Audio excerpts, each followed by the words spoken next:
اے محمد صلی اللہ علیہ وآلہ وسلم،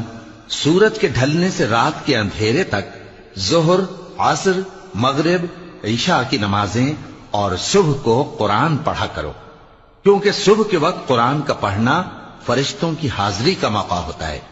اور بعض حصہ شب میں بیدار ہوا کرو اور تہجد کی نماز پڑھا کرو، اور سب تمہارے پروردگار کے سامنے صف باندھ کر لائے جائیں گے، تو ہم ان سے کہیں گے کہ جس طرح ہم نے تم کو پہلی بار پیدا کیا تھا اسی طرح آج تم ہمارے سامنے آئے، لیکن تم نے تو یہ خیال کر رکھا تھا کہ ہم نے تمہارے لیے قیامت کا کوئی وقت مقرر ہی نہیں کیا، اور اعمال کی کتاب کھول کر رکھی جائے گی تو تم گناہگاروں کو دیکھو گے کہ جو کچھ اس میں لکھا ہوگا اس سے ڈر رہے ہوں گے، اور کہیں گے ہائے شامت، یہ کیسی کتاب ہے کہ نہ چھوٹی بات کو چھوڑتی ہے نہ بڑی کو، کوئی بات بھی نہیں مگر اسے لکھ رکھا ہے،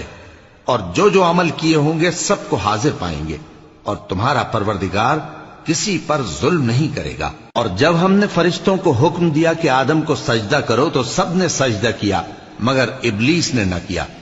وہ جنات میں سے تھا تو اپنے پروردگار کے حکم سے باہر ہو گیا۔ کیا تم اس کو اور اس کی اولاد کو میرے سوا دوست بناتے ہو، حالانکہ وہ تمہارے دشمن ہیں، اور شیطان کی دوستی ظالموں کے لیے اللہ کی دوستی کا برا بدل ہے۔ میں نے ان کو نہ تو آسمانوں اور زمین کے پیدا کرنے کے وقت بلایا تھا اور نہ خود ان کے پیدا کرنے کے وقت، اور میں ایسا نہ تھا کہ گمراہ کرنے والوں کو مددگار بناتا۔ اور جس دن اللہ فرمائے گا کہ اب میرے شریکوں کو جن کی نسبت تم معبود ہونے کا گمان رکھتے تھے بلاؤ، تو وہ ان کو بلائیں گے مگر وہ ان کو کچھ جواب نہ دیں گے، اور ہم ان کے درمیان ہلاکت کی ایک جگہ بنا دیں گے، اور گناہگار لوگ دوزخ کو دیکھیں گے تو یقین کر لیں گے کہ وہ اس میں پڑنے والے ہیں، اور اس سے بچنے کا کوئی راستہ نہ پائیں گے۔ اور ہم نے اس قرآن میں لوگوں کے سمجھانے کے لیے طرح طرح کی مثالیں بیان فرمائی ہیں، لیکن انسان سب چیزوں سے بڑھ کر جھگڑالو ہے،